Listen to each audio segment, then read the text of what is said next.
ZANU-PF panguva ino yapinda panguva yakaoma patakuona kuti ZANU-PF yava in a period iya inonzi make or break nekuda kuenda kudzima constitutional amendments.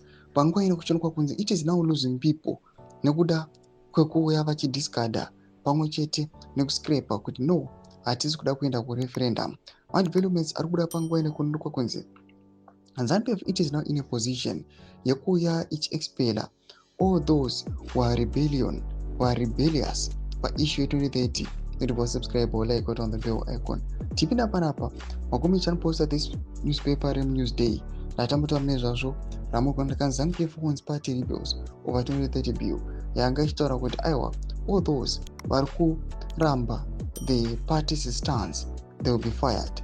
Makumi chamudanyira chiti at first kwanzi chiri kudiwa nepovo then apa konzi anenge apikisa ngaadzingwe.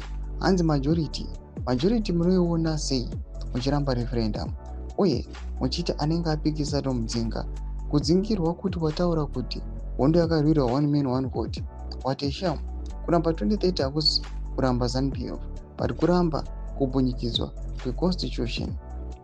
Anobva atega Nick Mangwana. Developments aripo muri Zimbabwe kuri kuno kunzi the situation is now volatile.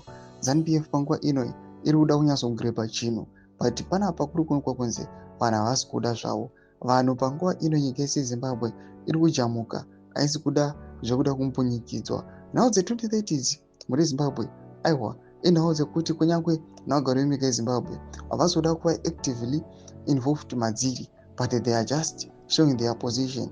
At the moment they are talking about retired generals, they've voiced up, but this explosion tikuona kuti sekuonekwa kuri kuitwa nemaanalyst yakatageta macertain individuals vakaita sana VP Consano Chwenga vari kunyatsoonekwa kunzi they are spearheading vakanyatsokumirira anti-2030 movement. Pinda comment section medu dzafunguro imo tikuri pamusoro pechitiko ichi. Subscribe or like, hit on the bell icon.